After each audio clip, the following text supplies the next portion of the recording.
So, may nakikita kayo pinya dito. So, gagamit tayo ng pinya para sa ating patatim. Ayan. Ito yung mga pata natin. This video is para sa paggunita sa aking yumaong airpot. Dad, salamat sa paggabay. Since it's birth month niya ngayon, gagawa tayo ng patatim niya. Kasi siyempre Kapampangan kami. And my dad was literally Kapampangan. So, gusto ko lang i-share sa inyo kung paano niya ginagawa yung patatim niya. Okay? Alright, tara, gawin na natin.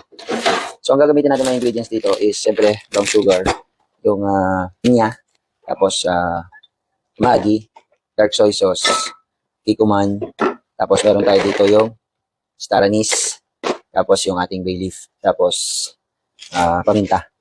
Ayan, paminta. So, yun yung mga gagamitin natin ingredients sa kanya.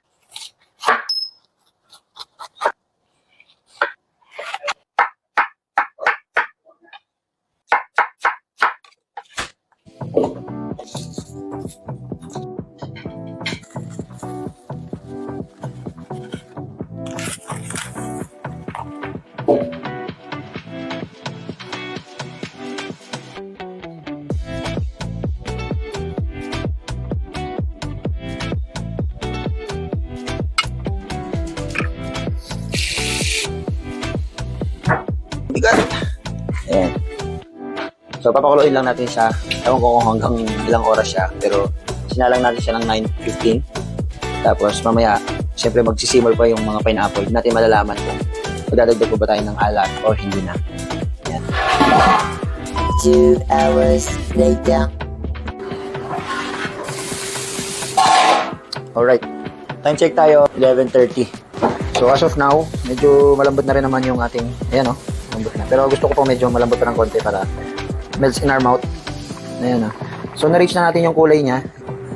So, tsaka pala tandaan ko din kung talagang okay na kasi nadudurog na yung pineapple niya. Para alam talaga na ano. So, ngayon, nakayaan lang natin siya nakabukas para mag-reduce siya ng konti. Tapos, maybe 12 o'clock okay na siya. So, 9, 10, 11. So, 4 hours siya na cooking time. Yun, no? Grabe siya. Alright, ito na po ang ating finished product, guys. Ayos. Oh, lambot. Ayan. Diba? Yun. Talagang mapapakulala. Thank you rin sa daddy ko kasi kung hindi niya tinuro to, syempre, hindi ko rin naman para malaman. Oops. Yeah. Nilagyan natin ito sa ibabaw. Tapos, buhusan natin ng sabaw. Yun. Woohoo! Yan. Alright.